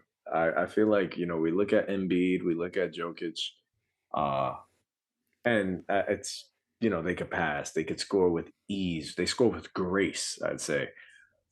But I'm gonna go with Nikola Vucevic. Vucevic, when he came into the league, he was always a good big man. He could always consistently rebound. But over time, not only was he just a great rebounder, but the guy was putting points on the board. He became an offensive force for Orlando. And I vividly remember games where he would cook us in the garden. I don't know what's up with that. People walk into the garden and they just get blessed with 99 overall talent. But he would roast us. We couldn't grab a rebound for crap because this guy was just eating the boards too. I think Vucevic is very underrated, and it's no surprise to me why Chicago traded for him this year because they thought that was somebody that could put them over the top. But I would love Vucevic. Vucevic on any team will make you better. So with that number 5th pick, I'm gonna go with Vuce. I think he got drafted 23rd overall. Yeah. By Philadelphia, he was in that Dwight Howard 4-team trade that sent Andre Iguodala to Denver, and then Andrew Bynum to Philadelphia, and Bynum consequently got not consequently immediately got into a bowling incident and never played in the NBA again. So there's your fun fact for the day. Fact for the day. I'll be honest with you, Justin. You really threw a wrench in there to me because I fully expected you to take Kemba for the Raptors. I'm I really did, and you leave me in a rough spot. Who do you expect him to take? Kemba. Kemba, Oh, Kemba. because I can't pair Kemba Walker and John Wall together. So it's like the Wizards in this draft, they took Jan Vesely. Do you guys remember Jan Vesely? No. I don't. Well, actually, I do remember his draft night Yeah, moment. that's That just was I pretty remember good. him being drafted. Yeah, that's really, yeah. It's not to disrespect him. They can't do any worse than that pick. So soon after, they take Bradley Beal the following year in 2012. So there's no Bradley Beal. There is no Otto Porter because he was taken in 2013. Yeah, you really I was hoping you took Kemba so I could take Vooch to pair up with John Wall. Obviously, I can't take Isaiah Thomas. I don't want another point guard. There's another big man you could take that was. Yeah, I'm not going there, Jonas Valanciunas, if that's where you're thinking, or Tobias Harris. You could go Tobias. Yeah, I think he's so okay. Maybe I'm a Tobias Harris hater. You really did. You really did. Okay, 6 overall pick. I'm taking Tobias Harris for the Wizards. God, I didn't want to take him in the top 6. I think Tobias Harris is a do-it-all forward that can score in a few different types of ways. Good shooter, though he's very reluctant. Defensively, he's grown into a capable perimeter defender, not a very good rebounder. Tobias, in a place where you're not trying to contend, is pretty good. If you're paying him all the money in the world, he's ideally a pretty poor fit on any team. But hey, I mean, as a young player, he was thrown around. He never got the stability as being in one place and grow with a fellow star some stability. And though there wasn't a whole lot in Washington, John Wall and Toby playing together would have been so much fun. And the good news was he wasn't NBA ready immediately necessarily, so they still would have been pretty bad to get a top pick again in 2012. I really want. I want Vooch here. 'Cause I think Vooch is way better. Vooch is very underrated, though it's tough to be the third fiddle in Chicago, which is part why I had a bad year. Tobias Harris here at 6 overall pick. I don't feel great about it, but I don't know who else I was going with. All right, back to back, John. You got the Sacramento Kings. Oh, so the Kings. Who did they take in this class? Let me think. Biombo. They did, and then they traded him in this convoluted deal, and they in turn got Jimmer Fredette. Biombo went his ways. Biombo probably would have been as much of a blah pick. The Kings really, did they have anything 2011? No, not really. They When had was DeMarcus Cousins? Cousins. They had DeMarcus Cousins when he Yeah, was so why the young. hell would they draft another center? They moved Biombo, and Vlade Divac was running the team That's just back so then. stupid, though. No, it was Pete DeLisandro. Vlade Divac would come in and continue the You obsession. have Kemba Walker sitting on the board right there from UConn, who just made didn't he make that clutch ass shot right there for In the Connecticut guard? for UConn? Yeah, to win the championship. And you take a center after taking DeMarcus. This is why these are mid franchises, John. I'm sorry. Jamarcus was slow to develop. It Tyreek doesn't Evans matter. had a better rookie year. Now, Tyreek, he quickly faded out of existence after his first year. All right, so John, We're going Kemba. are you gonna rewrite the wrong right now and take Kemba Walker? 7th overall pick, the Sacramento Kings take not Bismack Biyombo, Kemba Walker out of Thank UConn. you. Kemba and Boogie will be an awesome pairing. Now, Boogie, like I said before, when I said they had nothing, it was because Boogie as a rookie, he was good, 14-9, but he really wasn't blowing people away until his 4th year in 2014. And that was right before they started putting him in trade rumors. And we never got to see Boogie fully take off. Side note, Jamarcus Cousins may have the most underrated and forgotten peak of the last 20 years. Yes. That man was the best big man in the league for the years that he was at his height of powers. And then he gets paired with Anthony Davis. He had some monster performances when those two players were playing together. And shortly then after, injuries.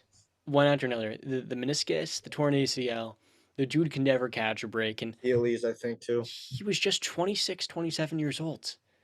Think about how young the guy was. And he was just beginning to really establish himself as an All NBA player. He was a stud, dude. I mean, he could do it all. He really could. All right. So with this 8th overall pick, I got the Detroit Pistons. They took Brandon Knight, probably more famous for Am I up? being on a. No, I'm up. Oh wait. Oh no, yep, it is you. My bad. That's my bad, Justin. That's my bad. Trying I'm about to take your to shine. steal my shine. I'm next. But I believe you just mentioned Brandon Knight. Am I right? Yeah. So this man played for how many teams? Brandon Knight. Oh, Brandon Knight. Yeah, I believe six Six? NBA teams. So I think it's fair to say that Detroit wishes they drafted another guard that night who went the very next pick to Charlotte. So I'm gonna right a wrong, and I'm gonna take Kemba Walker. You take Kemba Walker. He's off the board, baby. Crap, yo! I just had like a super brain fart. Oh boy. Super brain fart. Oh, that throws a wrench in my brain. All right, so my backup. There's two other Yeah, so I'm David gonna go Stern. with the other one. I'll go with the other point guard who has turned into a very fine and he's made a lot of money in the league now. I'm gonna go with Reggie Jackson, man. Reggie Jackson has been awesome, and honestly, last season with all the things going on with the Clippers, missing Kawhi and missing PG, he really stepped up. He showed that he could be a dog. He can lead a team. He can be a number one point guard for a championship contender, and I believe that dude is super talented. I love Reggie Jackson. He's had a way better career than Brandon Knight, and I guess the statement still stands. I think Detroit wishes they went with another point guard that night and they had a chance at Kemba or Reggie. Whether it was David Stern or Adam Silver, they're looking at you funny when you're saying, I'm taking another point guard here. Reggie Jackson, last year, Clippers fans fell in love with that dude. Above all else, he is so much fun to root for. And in the NBA bubble, truly, or was it? No, it was 2021, excuse me. That was one of the most exciting lightning in a bottle things we've seen, where the dude just completely takes off and brings a franchise long PG to the conference finals. This is a dude that's had playoff moments, and he's just now really becoming a starting point guard. If you forget in Detroit, so many injuries plagued him after he signed with them or was traded there. And it feels like we were kind of robbed a little bit of one of the most fun guards in the game that sure is volatile, but the dude can give you a bucket on any given night. Absolutely. That's a guy I wish the Knicks had. He is a culture setter. I mean, this last season he shot like 39%. but what he brings to a team is truly Yeah. electric. And on his hot nights, you're saying this dude must close every single time. He's a closer, man. He's underrated in a way. I wouldn't overrate him, but what he can bring to a team is underrated. Right. So with the ninth pick overall for the Charlotte Bobcats. So we can't get Reggie. We can't get Kyrie. We can't get Kemba.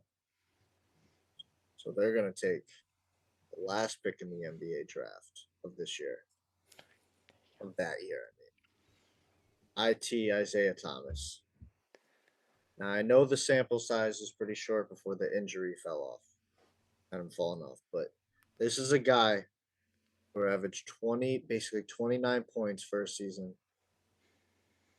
6 assists, almost a steal a game, 46% from the field at 5'9", mind you, 38% from three, and 91% from the free throw line. Say what you want about his size, say what you want about what happened after Boston, but listen, man, if that hip injury never happens, or if it does happen and he doesn't play through it, which I think caused it to be much worse than it actually would have been, I think his career pans out differently. So I take Isaiah Thomas at number 9. Boston really screwed him. Justin, are you still happy with your Reggie Jackson pick? Because I completely drew a blank that Isaiah was taken. No, I knew he was on the board. I actually spoke to Brandon. I was questioning, does he have him in the top 10? Because I was debating whether or not I should have him there. He just misses for me. It depends on team. Boston was the perfect place for him. And we saw in Phoenix, like, if you don't put him around like the perfect defensive players that can really like cover him in a blanket, that dude in the postseason, while he can lead you there, he's not going to lead you very far. So, Brand, is this my pick or is this yours? This is the It's the last pick last of pick. the So I think we should all 10, make a so pick. It's a valid do we point. all make a pick? My number one player left on the board is Bojan Bogdanovic. I think he's one of the more underrated players. I'm with you. I think he was a better player off the bench than Jordan Clarkson. Joe Ingles, the And Joe Ingles should have won six man. Oh, the That's only my other bad, my bad, person my that bad. Yeah, I'm I off would today. Sheesh. it is the late. To be fair, I mean Bojan was not very good that season. He struggled, and I think he's come back from an injury. So, and the plus only the player defense that as well. I would even argue with him is Marcus Morris, because he's a very good 3-and-D player. He's going to bring the intensity. He's going to bring that that dog that you want on every championship team. For Milwaukee, you can, if you want a points and rebounds guy, Jonas Valanciunas is the best option here as well. Oh, I forgot about Valanciunas. Actually, yeah, you know what? No, yeah, take best player available. Great Valanciunas. locker room guy too. You're going Valanciunas? So we agree on Valanciunas. So I'm with you guys. I'm with John on Bogdanovich, but I'm a big Oh, just stop. Just I don't. feel like I like championship caliber pieces. So pieces that can win you a Marcus Morris. I was gonna say yes, Marcus Morris. I think he's another under the radar pick that we could have gone there at 10. I think Bogdanovich is the best option, but Marcus Morris would make a nice 11. Yeah. Well, it's what you know what, John. You make it. Marcus Morris, Bogdanovich, or Valanciunas. For Milwaukee, we're talking about here. Yeah. Who's they taking? You know, they really just need a franchise player, and none of these guys are remotely close to that. Yeah. You know who led them in points and minutes in the 2010-11 season? Monte Ellis. No, I'm years off. I'm off. I don't know. Minutes was Andrew Bogut, and points was Brandon Jennings. Brandon Jennings was so good. Oh, Oh my God, Brandon Jennings. A year before was John Salmons, who led them in points and minutes. So no matter what we do here, this is a blah pick. Yeah. We have Andrew Bogut. He had Was Bogut the one with the injuries we're talking about? Yeah, that was the Yes. one. Yeah. He was out of there by 2012. So Valanciunas, I'm not opposed to because he would replace Bogut. Quite honestly, I think I'm going Valanciunas here. All right. Let's do it. I don't know, it's tough. I like win players more. I guess you guys okay with that on the board? Let the board talk to you, as John says. Let the board speak to you, I think, from Speak to John you, my Dorsey. bad. Jonas Valanciunas is speaking. That's fine. I won't refute. Okay, so yet again, I'm just really upset. I'm fuzzled. The Tobias Harris to Washington thing really bothered me because I wanted Vooch, then I thought that would have been so cool. I feel like you've been confuzzled on every single draft we've ever done. But that was only the NFL one for the defense. I was fine for the offense, dude. All right. So, recapping this draft, first overall pick, the Cavaliers take Kawhi Leonard out of San Diego State, number 1. Second overall pick, oh, God. The Minnesota Timberwolves take Jimmy Butler. Yeah. I didn't go too well the first time. Maybe I'll go better the second time. Third overall pick, well, let's see. I don't know. It's all hypothetical at the end of the day. Number 3 overall pick, Utah takes Klay Thompson out of Washington State. I'll be interested in Gordon Hayward. I think it's an underrated forward tandem. Number 4, the Cavaliers take Kyrie Irving out of Duke to go along with Kawhi. 5th overall pick, the Raptors are taking Nikola Vucevic out of USC. 6th overall pick, the Wizards are taking Tobias Harris out of Tennessee. 7th overall pick, the Kings are taking Kemba Walker out of UConn. 8th overall pick, the Detroit Pistons are taking Reggie Jackson out of Boston College. Ooh, I gotta look that one up. 9th overall pick, Hornets are taking Isaiah Thomas out of Washington. It's a solid pick. And the 10th overall selection, the Milwaukee Bucks are going with the top 5 pick from this class. Many people may forget Jonas Valanciunas out of, I guess it was Lithuania. He didn't go to college. I'm pretty satisfied with the Cavaliers getting that Kyrie Kawhi tandem. I mean, that would be incredible if they could play more than 50 games. Well, John taking his little pot shots, but Kawhi's got 2 rings and 2 Finals MVPs, so he's sitting pretty. Yeah, I'm not trying to disrespect the man. So I guess that leads us into check it up. Check it up. A lot of stuff happened this week. We should get like a little like a thing for this, like a jingle. I think I lost the word or whatever. I'll see if I can put one in. No, John. We got to come up with it ourselves. We got to record it, sing it. The milk one or whatever it was. John's lost right now. John's gonna be the one singing it, so he better get prepared. A lot happened in the sports world this week. He's gonna move on. All right, go on. No. Go on, move on. It's fine. We talked about Bill Russell, Draymond, and LeBron's extensions. The thing that really bothers me, and we should really just dedicate an entire segment to this, it's tampering in the NBA. NBA, what are we doing? They pretend to care about it. Last offseason, when Lonzo Ball and Kyle Lowry to the Bulls and the Heat's report at 4 o'clock or 5 o'clock on the first day of free agency, they slap them on the wrist by taking their second round picks. All you're doing is taking away 2 draft spots for incoming 19-year-olds who are trying to make life-changing money for their family. You're not actually accomplishing anything in the NBA by doing that because, newsflash, I think every single team in the NBA tampers. I know it may sound crazy to people. Even the guys in Memphis, John Hollinger, will be joking about it all the time. You can tell in his writing or in his audio work. Every team in the NBA is doing it. And so the picking and choosing, where we pretend, especially the big markets, we're going to slap them on the wrist, has been so out of place. But it's gotten even worse. They're doing it again with Jalen Brunson. And Justin, you are a New York Knicks fan, so I'm sure you're hesitant about the Jalen Brunson signing. And now you're saying to yourself, the NBA is doing an investigation. For all I know, they can be taking a first round pick from us just because Jalen Brunson had ties to the organization. And newsflash, he's from the area. This was bound to happen. And now we're going to get penalized for it. And the NBA is just going to pick and choose continually from this point out. How are you feeling about this? I think it's so stupid. It's nonsense, and I really hope that my team isn't made an example out of it. But like you said, everybody's tampering, and honestly, you said maybe people might think you're crazy. I don't think so. I think everybody knows. In fact, the Knicks need to be doing more tampering if we need to give some stars.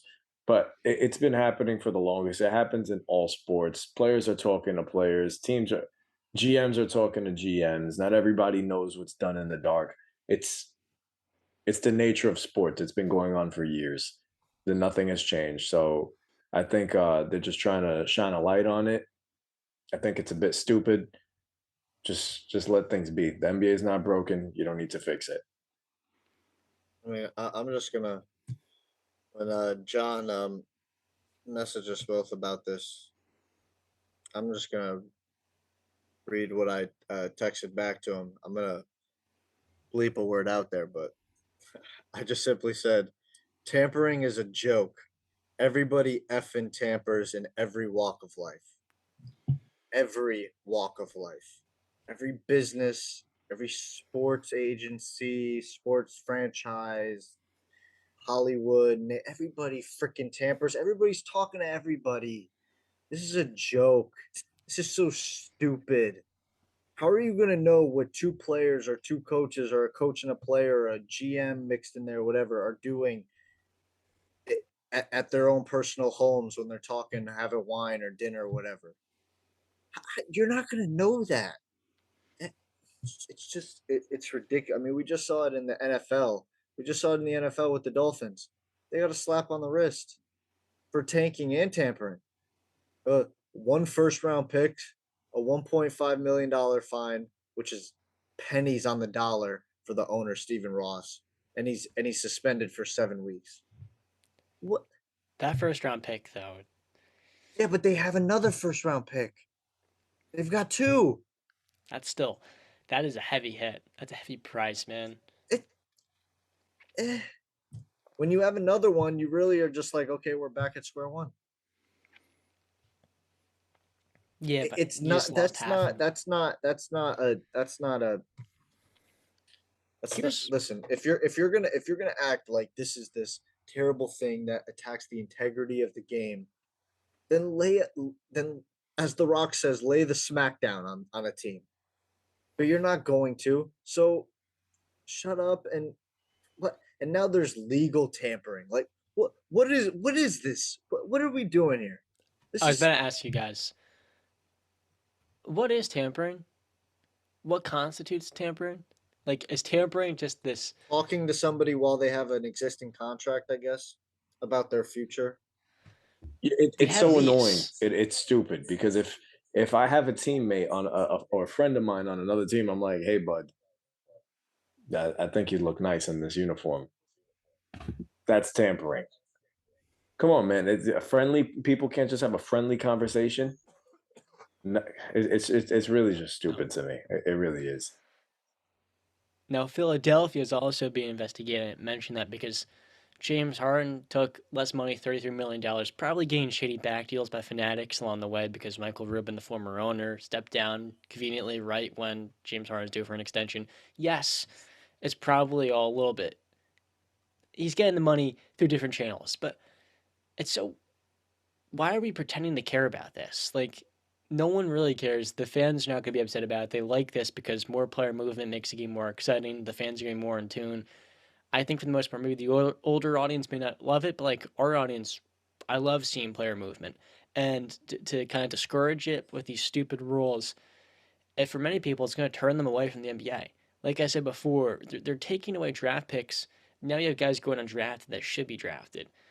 What is the point of that? Is there any purpose outside of taking away an opportunity from a 19 or 20-year-old kid? Because to me, it serves no purpose, and it's an embarrassment that they do that as a league. You should be holding yourself to a high standard. And this right here is a, pardon my French, I'm not going to curse, and it's a horrible standard. It is awful. One thing I will just say is just, I mean, I don't know about your guys' feelings towards him. I love Adam Silver.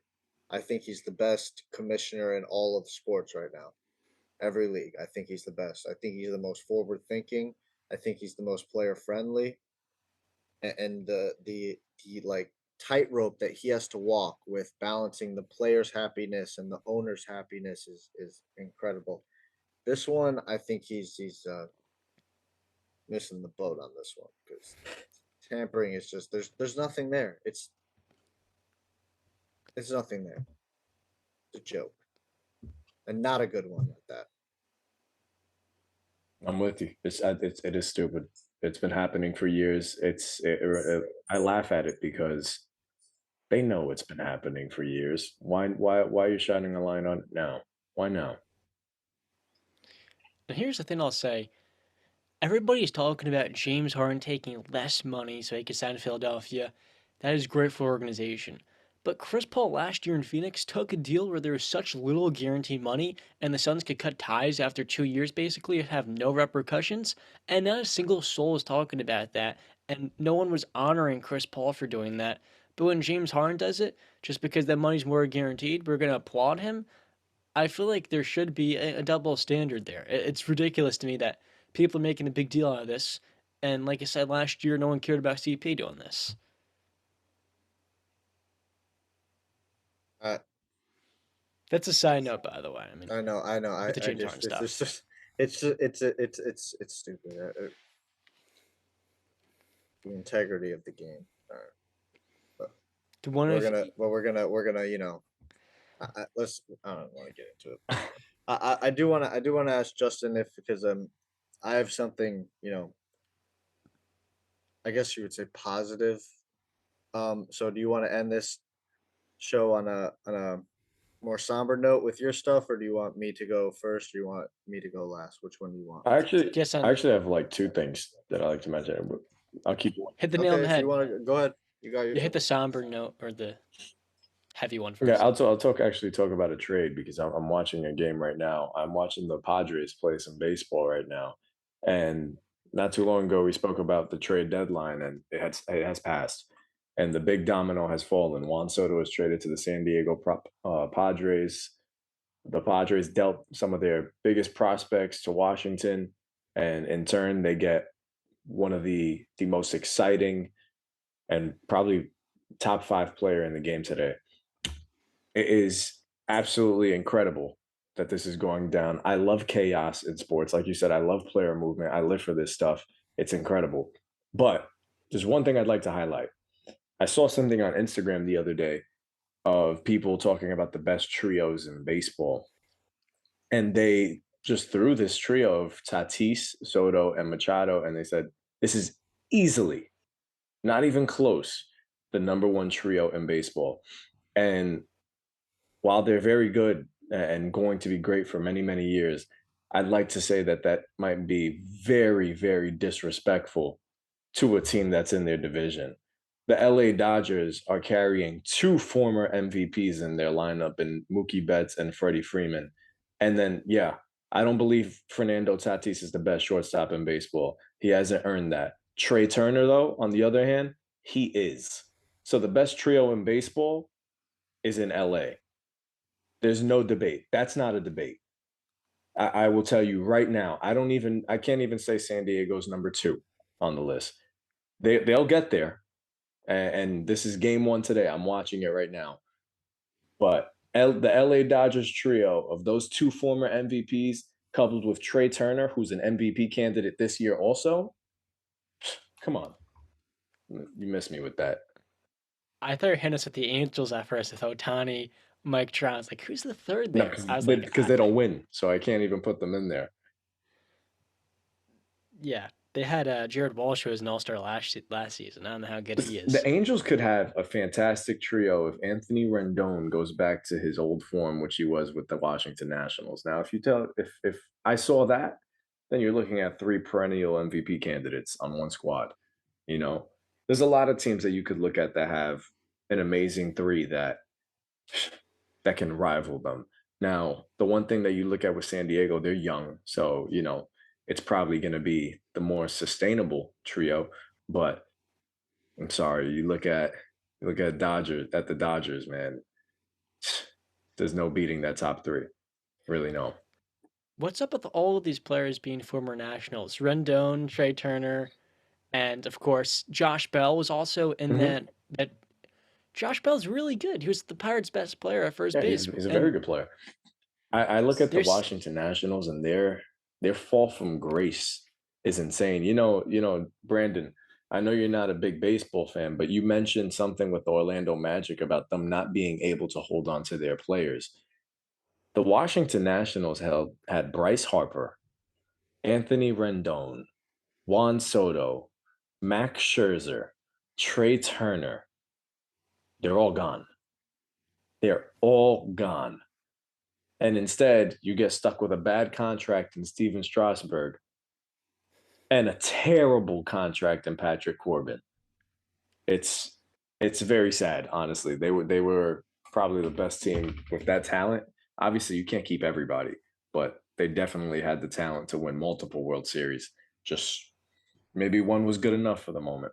But I'm going to go to my other point, and I'd like to, we do this thing and we grow. We want to become broadcasters as we get older. We want to be in the broadcast business. And I was just mentioning the Dodgers, so how can I not mention the Dodgers without mentioning one of the greatest members of that organization, not as a player, but somebody that stood in the broadcast booth, and Vin Scully. Now I got a lot of love for Vin Scully. He's a Bronx boy, born and raised well, not born and raised in the Bronx, but born here.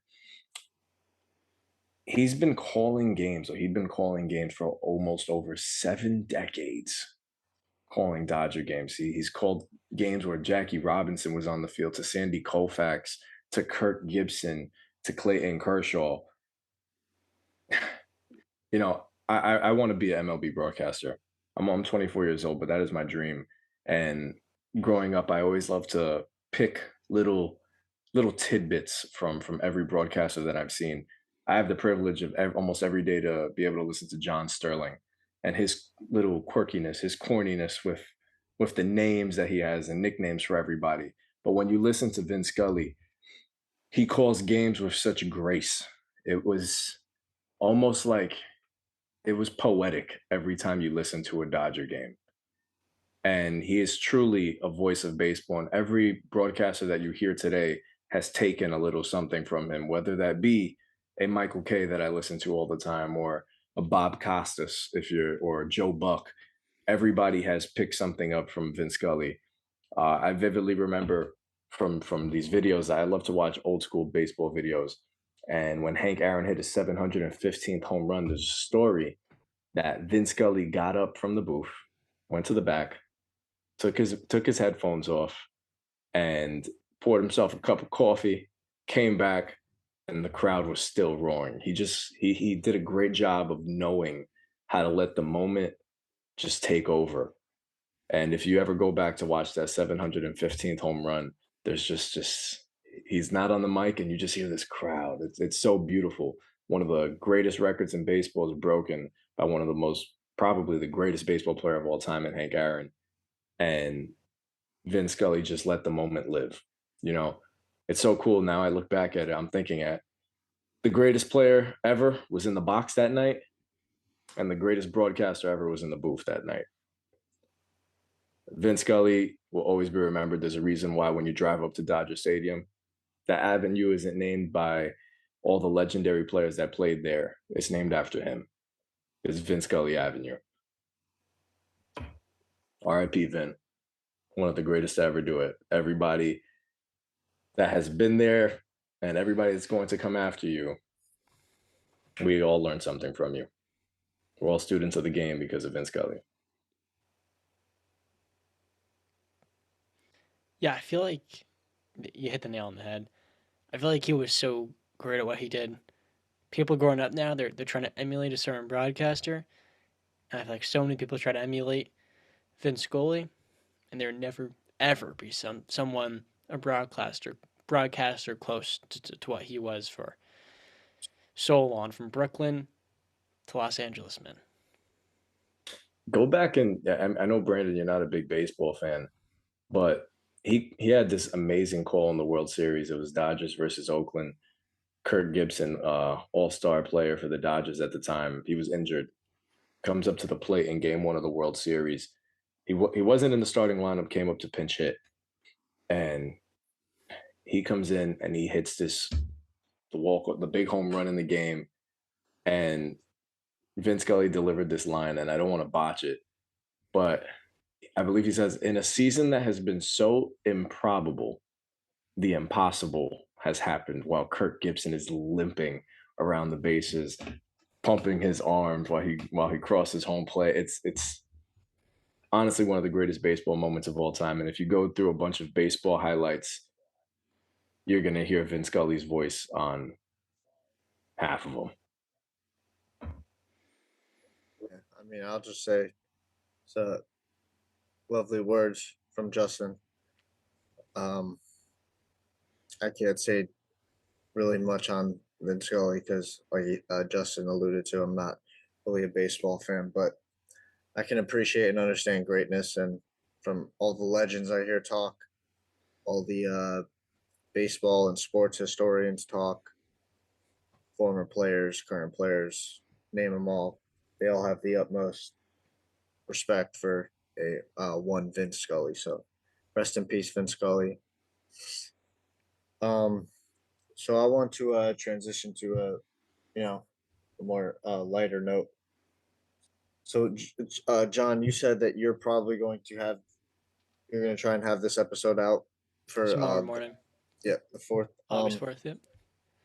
Yeah. So if that does happen, then everybody get ready because the roller coaster begins tomorrow. I know not official, not the regular season, but the NFL season kicks off tomorrow. We got the first game of the preseason, the Hall of Fame game, the Raiders versus the Jaguars. I know it's not sexy. I know it's, but whatever. I know I'll probably be tuning in. It'll either be on my iPad or on my TV, whichever. Whatever. If there's nothing else on, I will definitely be tuning in and have it on and just enjoying that first taste of football for the year because it trust me, it goes by like that. Before you know it, we're the week after February. We're in the second week of February. Super Bowl's over, and we're like, we gotta wait this many months for football. So enjoy it while it lasts. Enjoy every minute, every second, and here we go, baby. I have one thing to say. I can't be the only one for the Hall of Fame game. When I was a kid growing up, I legitimately thought the Hall of Fame game is where old all-time players went to play in the Hall of Fame That's games. what And I that's what it can't should be be. It'd be more entertaining. Like a flag football type thing. probably very dangerous let's to do get that. let's get Brett Favre out there in his Levi jeans and his copper fit arm breaks there out there to sling some balls to Slanging Jerry it Rice. around the field. It could be a tryout for some guys to show, no, I got more left in the tank. If Ben feels that way, they're going out there. I'd love to see that. I think we need to put something out there. Get the Hall of Famers out there for that game. Forget the Pittsburgh Steelers watching Mason Rudolph and then throw. 2 interceptions just the Cowboys. Yeah, I don't want to see that. I don't know if he did that last year, but that's exactly what I thought it was when I was like up until high school. Probably I never put much thought in the Hall of Fame game, but like in middle school, I was like, probably like Hall of Fame or something like that. I never watched it. I didn't realize. Yeah, like you said, that would be amazing. Yeah, Football's With back. all that being said, football. football is back, baby. Thank you guys so much for watching episode number 14 of the Wise Guys podcast. I'm John, Brandon, and Justin, and as always, we'll see you next time. Stay classy.